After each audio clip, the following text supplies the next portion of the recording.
నేపాల్లో ఏం జరుగుతుంది? నేపాల్ దేశంలో ఇంతటి హింసాత్మక ఘటనలకు గల కారణాలేంటి? సోషల్ మీడియా బ్యాన్ కారణంగానే ఇంతటి ఘటన జరిగిందా, లేకపోతే మరేమైనా ప్రభుత్వ వ్యతిరేక చర్యలు ఏమైనా ఉన్నాయా? మరిన్ని విషయాలు తెలుసుకుందాం. దీంతో పాటు నేపాల్ ఘటన సందర్భ నేపథ్యంలో ఇతర దేశాలకు కూడా అలాంటి ముప్పు ఏమైనా ఉందా? మరిన్ని విషయాలు తెలుసుకుందాం. మనతో పాటు ఆనంచిని వెంకటేశ్వర్ గారు ఉన్నారు, సీనియర్ జర్నలిస్ట్ అలాగే అనలిస్ట్. సార్ నమస్కారం. నమస్తే అన్న. సార్, నేపాల్ దేశంలో హింసాత్మక ఘటనలు ఒక తారాస్థాయికి చేరిపోయి ఏకంగా పార్లమెంట్ భవనాన్ని మంటలు పెట్టేలాగే పరిస్థితులు కూడా వచ్చాయి. ఏంది అసలు ఒక సోషల్ మీడియా బ్యాన్ కారణంగానే జరిగిందంటూ పెద్ద ఎత్తున ప్రచారం జరుగుతుంది. అదేనా, ఇంకేమైనా కారణం ఉందా? ఇక్కడ సోషల్ మీడియా అనే చూపిస్తున్నటువంటి కారణం చాలా చిన్నదండి. ఎందుకంటే సోషల్ మీడియా బ్యాన్ చేస్తారు, దాన్ని కావాలంటే ఇంకో గవర్నమెంట్ ఇంకో అధికారి మారినప్పుడు దాన్ని మళ్ళీ ఎత్తేయచ్చు. కానీ అక్కడ ప్రజల్లో అసంతృప్తి అనేది వెల్లు బిగటానికి కారణం ఏంటంటే డెఫినెట్గా అక్కడ జరుగుతున్న అవినీతి అక్రమాలు ఏదైతే ఉన్నాయో ప్రజలకి స్థాయి దాటి వెళ్ళిపోయారు. వీళ్ళు నిరంకుశత్వంగా వ్యవహరించడం, ఒక మతాన్ని అడ్డం పెట్టుకొని ఇంకో దాన్ని అడ్డం పెట్టుకొని వీళ్ళు అరాచకాలు చేయడం మొదలు పెడతారు. ఈ అరాచకాలు జరుగుతున్నప్పుడు ప్రజల్లో వచ్చినటువంటి ఇబ్బంది ఏదైతే ఉంటుందో, ఆగ్రహావేశాలు ఏమి ఉంటాయంటే ఏ చిన్న కారణం దొరికినా కూడా డెఫినెట్గా ఏ చిన్న కారణం దొరికినా కూడా ప్రజలు బయటకు బహిరంగంగా నిరసన తెలపడం అనేది ఇప్పుడు ప్రపంచ దేశాల్లో చాలా దేశాలకి ఇది గుణపాఠం చెప్పాలంటే.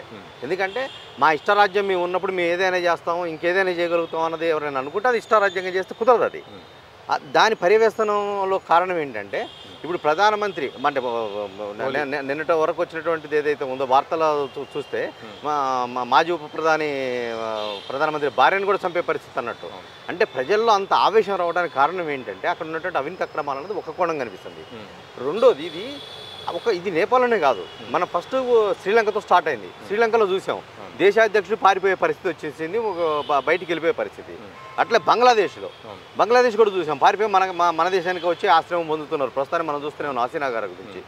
ఇట్లా ఇప్పుడు నేపాల్ ఈ కంట్రీ ఏదైనా కానివ్వండి, అంటే దేశాలలో అవినీతి అక్రమాలు పెచ్చుమీరినప్పుడు అక్కడ జరుగుతున్న రాజకీయ పార్టీలు వైఫల్యం చెందినప్పుడు, ప్రత్యేకంగా చెబుతున్నామండి, రాజకీయ పార్టీలు వైఫల్యం చెందినప్పుడు ప్రజలు రోడ్డు మీదకి వస్తారు.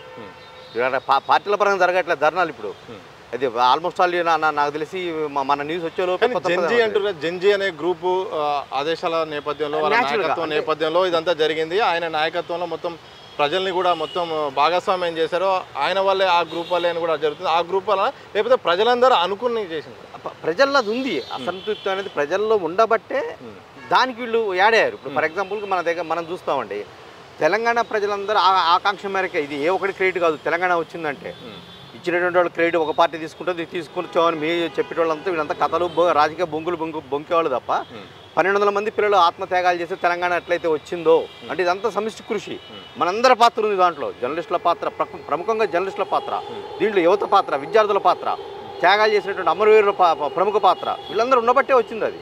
కానీ దీన్ని క్యాప్చర్ చేసింది మాత్రం రాజకీయ నాయకులు. మీరు చూడండి, రాజకీయ నాయకుల కుటుంబాల్లో ఎవరూ చనిపోలేదు. తెలంగాణ ఉద్యమంలో రాజకీయ నాయకులకు సంబంధించిన కుటుంబాలు, వాళ్ళ బాంబర్దులు, వాళ్ళ మేనల్లులు ఇవాళ పదవులు అనుభవిస్తున్నటువంటి వాళ్ళు ఎవరు కూడా ఆ రోజు ప్రాణత్యాగాలు చేసిన కుటుంబాలు కావు. ప్రాణత్యాగాలు చేసిన కుటుంబాలు వేరే ఉన్నాయి, అమరవీరుల కుటుంబాలు. అలాగే నేపాల్ తీసుకోండి, శ్రీలంక తీసుకోండి, బంగ్లాదేశ్ తీసుకోండి, వీళ్ళందరూ కూడా అక్కడ ఏదో ఒక రాజకీయ పార్టీ దాని వెనకాల కొంత ఉండి ప్రోత్సహిస్తుంటారు ప్రతిపక్షంగా ఉన్నప్పుడు. కానీ మెయిన్ పాత్ర తీసుకునే పరిస్థితులు వాళ్ళు లేరు. ఎందుకంటే ప్రజలందరూ మమేకం అయిపోయారు. అక్కడ ప్రజలు మమేకం అయిపోయినప్పుడు వచ్చే వ్యతిరేకత ఏదైతే ఉందో ఆ వ్యతిరేకతని వీళ్ళు తట్టుకోలేకపోయారు. ఎవరైతే కంట్రోల్ చేయలేకపోయారు. దానికి వాళ్ళు రాజకీయ ఎత్తుగడలు వేశారు చివరి వరకు. ముందు ఉప ప్రధానమంత్రితో రాజీనామా చేయించారు, ఆగలేదు. ప్రధానమంత్రి రాజీనామా చేయాల్సి వచ్చింది. ప్రధానమంత్రి రాజీనామా సోషల్ మీడియా ఒకవేళ బ్యాన్ చేశారనే వార్తల్ని మనం దృష్టిలో పెట్టుకుంటే సోషల్ మీడియాలో బ్యాన్ ఎత్తేస్తే అయిపోయాయి, ఏమవుతుంది, పెట్టి ఆంక్షలు పెడతారు. దీంట్లో ప్రభుత్వానికి వ్యతిరేకంగా కానివ్వండి, అసాంఘిక కార్యక్రమాలు కానివ్వండి, ఇలాంటి కొన్ని నిబంధనలు పెట్టేసేసి దాన్ని కోర్టు పరిధిలో తీసుకొచ్చేస్తారు. ఇది కోర్టు ఎట్లా చెప్తే మేము అట్లా వింటాం ఇక నుంచి అని తీసుకొచ్చేస్తే అయిపోయేది కదా. కానీ వాళ్ళు ఎన్ని చెప్పినా ప్రజలు ఎందుకు వింటలేదంటే అంతర్గతంగా అక్కడ జరుగుతున్నట్టు అవినీతి అక్రమాలు ఏదైతే ఉన్నాయో, ప్రజల వేధింపులు, ప్రజలను అణగదొక్కటం ఏదైతే ఉందో, ఈ అణగదొక్కినప్పుడు పాలకుల పైన ఇలాంటి తిరుగుబాట్లే వస్తాయి. దానికి ఇది ఉదాహరణ. సార్, నేపాల్ ఈ ఇష్యూ నేపథ్యంలో సోషల్ మీడియా అంశం అయితే మాత్రం తెరపైకి వచ్చింది. సోషల్ మీడియా ఇంపాక్ట్ ఏందో కూడా తెలిసేలాగా కూడా నేపాల్ ఒక ఉదాంతంగా మారింది. నిజంగా సరే, సోషల్ మీడియా ఒక పెద్ద కారణం కాకపోయినప్పటికీ సోషల్ మీడియా ఇంపాక్ట్ అనేది ఈ అంశం ద్వారా ఏం తెలుస్తుంది దేశాలకు? డెఫినెట్గా అండి, దేశం మొత్తం ప్రపంచవ్యాప్తంగా సోషల్ మీడియా ఈరోజు ఎలా ఉందంటే, ఒక పొరపాటు జరిగితే ఒకప్పుడు మనకి తెలియటానికి టైం పట్టేది, సుమారుగా ఒక వారం రోజులు 10 రోజులు అలా వచ్చిన రోజులు కూడా ఉన్నాయి మనకి. ఉప్పెన జరిగితే BBC వాళ్ళు రిలీజ్ చేశారు కానీ మన వాళ్ళు పట్టించుకునే పరిస్థితులు లేకుండే. ఇది 35-40 ఏళ్ల క్రితం జరిగిన సంఘటన మీకు చెప్తున్నా. అప్పట్లో ఉప్పెన వస్తుందని హెచ్చరించింది BBC హెచ్చరించింది, కానీ మన వాళ్ళకి తెలవలే. మన వాళ్ళు దాన్ని చూసుకొని తర్వాత ఫాలో అప్ చేశారు. అట్లనే సోషల్ మీడియా వచ్చిన తర్వాత వితిన్ హాఫ్ అన్ అవర్ 45 మినిట్స్లో ప్రపంచంతో తెలిసిపోతుంది ఒక వార్త ఎక్కడైనా దారుణం జరిగితే. అందుకని సోషల్ మీడియా ఉండాలి తప్పనిసరిగా.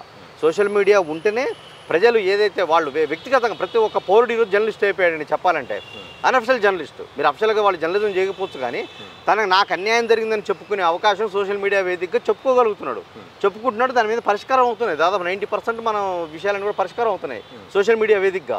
అందుకని సోషల్ మీడియా అనగానే ప్రభుత్వం కూడా ఎందుకు భయపడిపోతుందంటే, రాజకీయ నాయకులందరూ కూడా సంపాదించుకోవడానికి మాత్రం రాజకీయాల్లోకి వస్తున్నారు. ఎంతమంది సేవ చేస్తున్నారండి? ఫర్ ఎగ్జాంపుల్ మీరు చూడండి, మన తెలంగాణ బేస్ చేసుకొని ప్రతిదీ ఎందుకు మాట్లాడుతున్నాం అంటే, ఇక్కడ గత పాలకులలో పోలీస్ డిపార్ట్మెంట్ కీలుబొమ్మగా మారింది వాస్తవం. కానీ కాంగ్రెస్ ప్రభుత్వం వచ్చిన తర్వాత వాళ్ళ మీద కక్ష సాధింపు చర్యలు లేవు. మన జర్నలిస్టుల మీదనే 1887 మంది మీద పోలీస్ కేసులు పెట్టాను, 4000 కేసులు. దాంట్లో మనం ఎక్కువ రోజులు జైల్లో ఉన్నాం అనుకోండి. బట్ అంటే అంత నిర్బంధాలు ఎదుర్కొని కూడా మనం ఎందుకు నిలబడగలిగామంటే, ఇది ప్రజాస్వామ్య వ్యవస్థలో సోషల్ మీడియా ఉండబట్టి నేను నిలబడగలిగాను. సోషల్ మీడియా ఉంది కాబట్టి కిడ్నాప్ చేసిన చంపకుండా పెట్టేశారు ఆ రోజున. సోషల్ మీడియా ఉండబట్టే మనం ఫైట్ చేయగలిగాం. అంటే సోషల్ మీడియా వచ్చినప్పటికీ డైలీ ఫర్ ఎగ్జాంపుల్కి ఇప్పుడు దిశ కానివ్వండి, మిగతా V6 కొన్ని మీడియాలు రోజుకు 2-3 ఎడిషన్లు రిలీజ్ చేసే పరిస్థితి వచ్చేసింది. అంటే ఇన్సిడెంట్ జరగగానే ఒక పావు గంటలో డిజైన్ చేసి బయటకు వచ్చేస్తుంది. ఇంతకుముందు 24 అవర్స్ వెయిట్ చేయాల్సి వచ్చేది. ఇవాళ ఉదయం పూట మనకి న్యూస్ పేపర్ దొరకకుండా, అంటే అర్ధరాత్రి 12 దాటిన తర్వాత మనకి న్యూస్ వచ్చేది కాదు ప్రింట్ అయ్యి. ఆ 12 గంటల వార్త జరిగితే ఎప్పుడన్నా మళ్ళీ మనం నెక్స్ట్ డే 24 అవర్స్ దాటిన తర్వాత, అంటే దాదాపు సుమారుగా 36 గంటల తర్వాత ఆ వార్త చూసుకోవాల్సి వచ్చేది మనకి. ఇవాళ ఏమైపోయిందంటే 36 నిమిషాలు కూడా లేదు, గంటకి ఇస్తున్నాం, గంట టక్క పడిపోతున్నాయి. అంటే అది ఎంత మంచిదంటే సమాజానికి. ఒక సమాజంలో ఒక దగ్గర ఒక అరాచకం జరిగింది, ఒక అకృత్యం జరిగింది, ప్రపంచానికి తెలియజెప్పే పరిస్థితి వచ్చేసింది మనకి. డెఫినెట్గా దీన్ని మనం దృష్టిలో పెట్టుకొని ఇవాళ అది నేపాల్ కానివ్వండి, బంగ్లాదేశ్ కానివ్వండి, శ్రీలంక కానివ్వండి, ఈ దేశాధ్యక్షులందరూ డబ్బు సంపాదించుకోవడానికి వచ్చినటువంటి వాళ్ళే. ఇప్పుడు కూడా చూడండి, మన దగ్గర పరిపాలన మారిన తర్వాత ఒక్కొక్క కుంభకోణంలో ఉన్నటువంటి ఇంజనీర్లు ఒక్కొక్కటి 200 కోట్లు, 300 కోట్లు, 500 కోట్లు, 1000 కోట్లు. అది ఈ కోట్ల అసలు మా ఫిగర్లు చూస్తే ఆశ్చర్యం అనిపిస్తుంది. ఒక్కొక్కటి దీని ఇంత డబ్బా. అధికారి దగ్గర 100 కోట్లు, 200 కోట్లు. ఆ బాలకృష్ణ అనే దగ్గర 500 కోట్లు దొరికాయి. ఇప్పుడు కాళేశ్వరం ప్రాజెక్ట్ ఇంజనీర్ల దగ్గర 250-300 కోట్లు అనఫిషియల్, గవర్నమెంట్ వాల్యూ ప్రకారంగా. అదే బహిరంగ మార్కెట్ విపణంలో చూస్తే, మార్కెట్లో చూస్తే ఒక్కొక్కటి 100 కోట్లు, 1000 కోట్లు, 2000 కోట్లు దాటి వెళ్ళిపోయారు.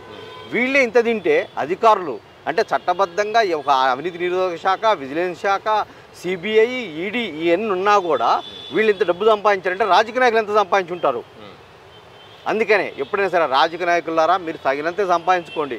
ఎక్కువ సంపాదిస్తే పరిణామాలు ఎట్లే ఉంటాయి. ఇది గుణపాఠం, ప్రపంచానికి ఇది గుణపాఠం. రెండోది, మన దగ్గర ఉన్నటువంటి కమ్యూనిస్టు పార్టీల వైఫల్యం కూడా చెప్పాల్సింది ఇక్కడ. కమ్యూనిస్టు పార్టీలు ఉన్నప్పుడు చాలా ఒళ్ళు జాగ్రత్త పెట్టుకొని ఉండేటోళ్ళు. మన దగ్గర ఎగ్జాంపుల్ చెప్తానండి, హింసావాదాన్ని మనం ఖండిస్తాం, హత్య రాజకీయాలను ఖండిస్తాం, హత్యలను ఖండిస్తాం. మావోయిస్టులు హత్య రాజకీయాలను పక్కన పెడితే మావోయిస్టుల సిద్ధాంతాలు అన్నీ కూడా ప్రజలకు ఉపయోగపడాయే.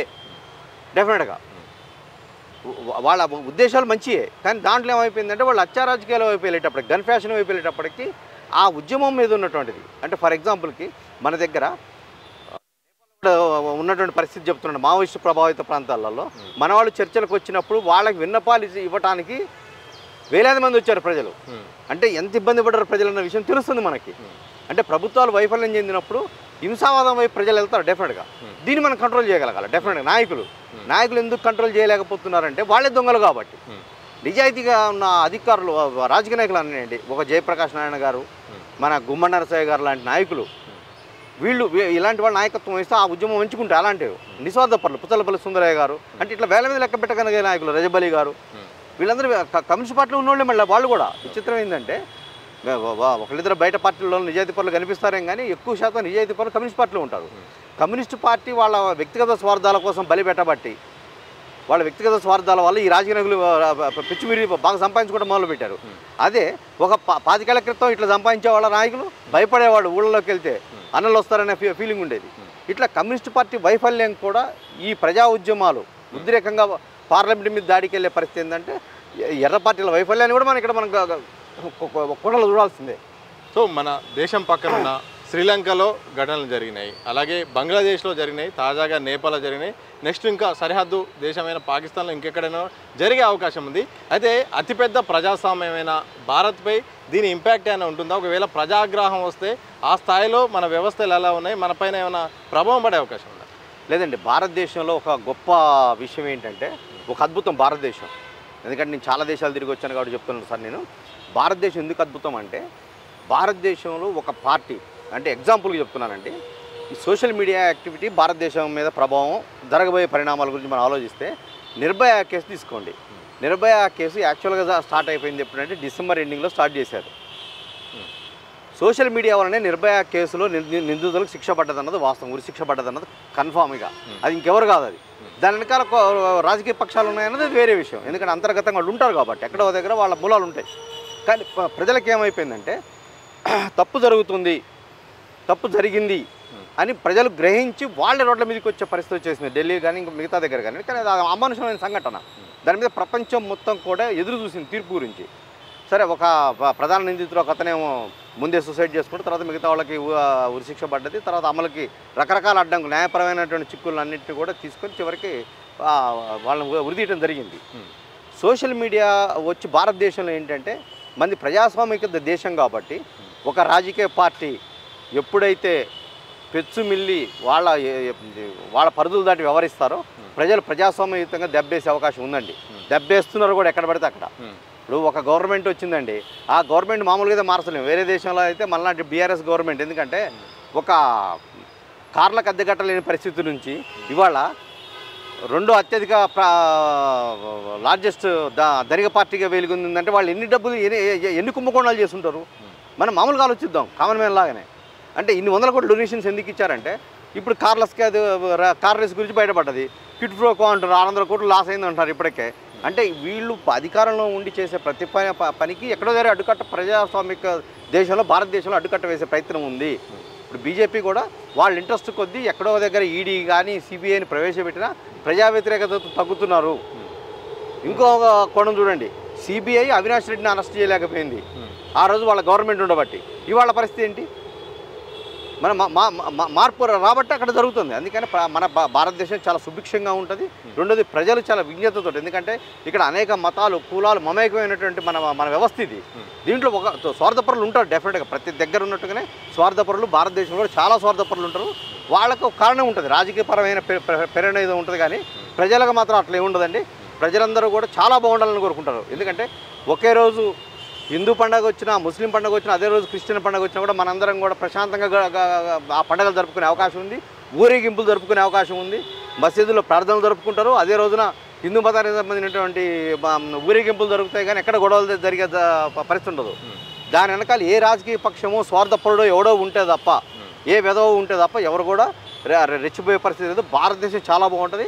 భారతదేశంలో ఉన్న రాజకీయ నాయకులు మార్పు మనం కోరుకునేది ఏంటంటే, బయట మేధావులు కానివ్వండి, విశ్లేషకులు కానివ్వండి, మనం కోరుకునేది ఏంటంటే వీళ్ళు తమకు సరిపోయినంత వరకే, కడుపు నిండేంత వరకు సంపాదించుకుంటే పర్లేదు కానివ్వండి, ఎక్కువగా సంపాదించుకుంటే మాత్రం పరిణామాలు ఎక్కడికక్కడే దెబ్బతింటారు వీళ్ళు.